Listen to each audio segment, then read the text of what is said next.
Welcome back, everyone, to another episode of the SERMAPod. This is the podcast for the Sports and Entertainment Risk Management Alliance. I am your host of the podcast. I'm also the CEO and founder of SERMA, Rich Lenkov. And this time of year, nice to get out on the slopes. I'm a big skier. I got back from a couple of trips out west, including one in Utah where I met our guest today.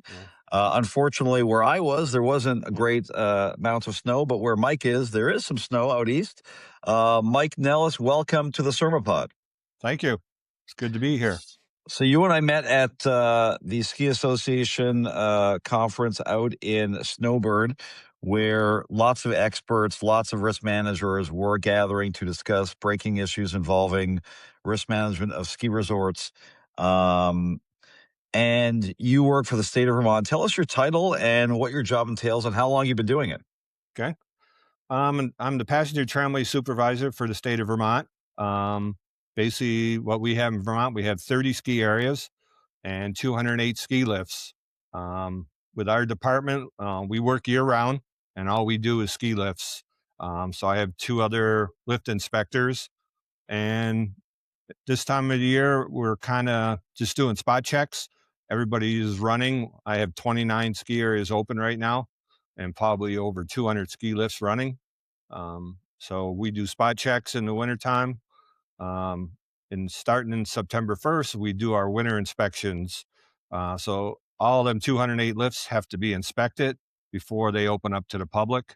So they go through a full checklist. Doesn't matter if you're a chairlift or a conveyor, they all get a full inspection before they can open to the public. So, Mike, this is timely because just in the last couple of months, the first couple of months of this winter ski season in Minnesota in February, earlier, just a couple of weeks ago, unfortunately, 25-year-old skier died after crashing into a chairlift support tower at Welch Village Ski Area in Japan. In January, a 22-year-old Australian snowboarder died after her backpack became caught on a chairlift, dragging her before her rescue. In BC and British Columbia, also in January, an 18-year-old fell from a chairlift at Cypress Mountain, also unfortunately passed away. So, there have been a number of chairlift incidents. Sort of from a high level where you sit, what are the biggest risk exposures that ski resorts face with chairlifts? Is it operational, mechanical? Is there human error involved? Lot of about everything. I mean, the big thing we keep track of in Vermont is falls from lifts. That's something I've been doing for 7 years now, trying to see, okay, what's causing these people or kids or adults to come out of lifts. So we keep track of that, and then we kind of look at the end of the year and decide, maybe we need more training at the ski school, or maybe we need to change some of the signage, which we've done, move signage around that helps people lift the restraint bar at the unload and not 2 towers down. So we keep pretty close tabs on that. And that's worked out real good for us. The big thing, we monitor in the summer. It's the good thing for us. We're around all summer during construction and maintenance season. So we can see, okay, they're testing chairs and testing grips, making sure they're doing it right. And just kind of looking at the whole operation. I have 13 ski areas that operate in the summer. So, they close in April, they do all the required maintenance, and then we come back in and do an inspection again, a full inspection before they can open them for the summer. So we're really keeping an eye on, what's going on. And I'd say we're lucky enough to be able to do that in Vermont, year round. So, Mike, some of the things that I see, as an avid skier myself, that I think lead to some of these incidents are, people risk, right? I mean, not so much mechanical failure, operational failure, but, people are more distracted. We know that, of course, than ever. People are using their phones on the chairlifts. People are, I think, feeling more comfortable because of, the use of heated gloves. It seems like this ski season, everyone's got heated gloves, Right. heated vests. I think that leads to people taking off their gloves more, and that leads to more comfort with bare hands. People are wearing more backpacks than ever. I feel like, that's just Yeah. my observation. Yeah. Backpacks are easy to get caught in these lifts. And I don't think people are using the bars as much as they used to. Are those some of the issues that you're seeing as well? Right. In Vermont, we've had a law for restraint bars since the 60s.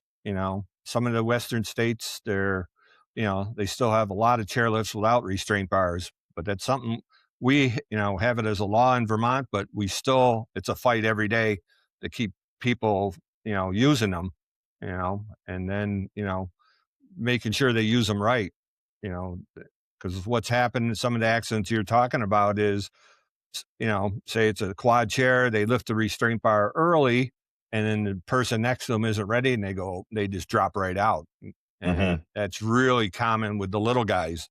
I mean, kids, my kids all started skiing at 3 years old, and they could ride chairlifts at, 4. So we have a lot of young kids on lifts, and then it's real easy for a parent to lift the restraint bar, and the little guy goes out because he's not ready. So we've had some of that.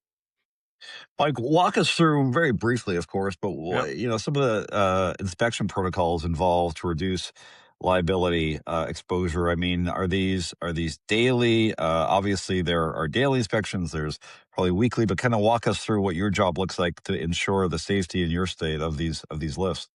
Yeah. So we start out, we close down in April, and then we start right in on maintenance. So what's required, the wire rope, which holds the chairs, has to be inspected by an outside firm, a professional. And then we do non-destructive testing on the grips. 20% of all the grips on each lift have to get tested for indications and problems. And the same with chairs. Each chairlift has to have 20% of their chairs checked for indications and problems. So that's required right off the bat. Some skiers can do their own testing. They've sent people to school and have the right certifications, and then doing the maintenance on the line, making sure the wheels, we call them shivs, they're all greased, bearings are good, alignment's good. So it just continues through the whole summer. And like I say, that's one thing we're lucky enough in Vermont.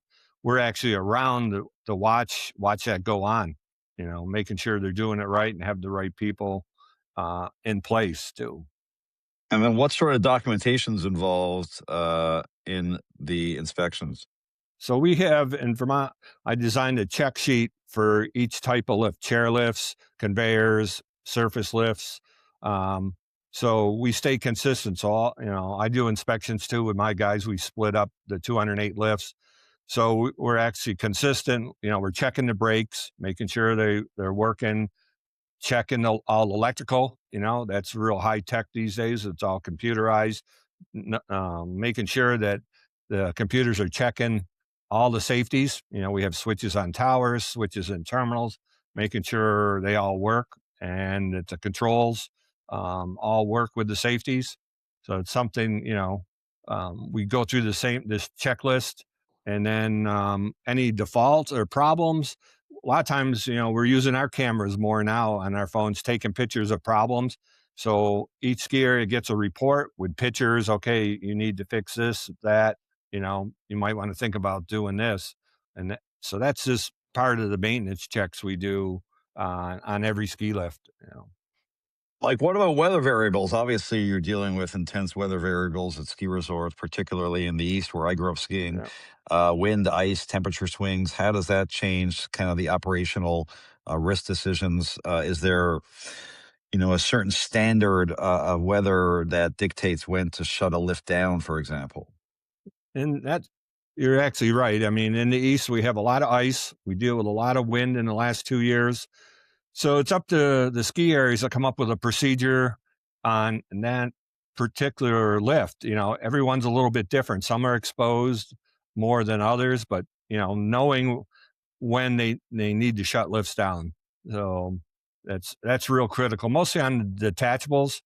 It's real easy. You've seen some of the accidents on detachables. They come in and they miss the trumpet. and then they derail, and then they end up roping people out.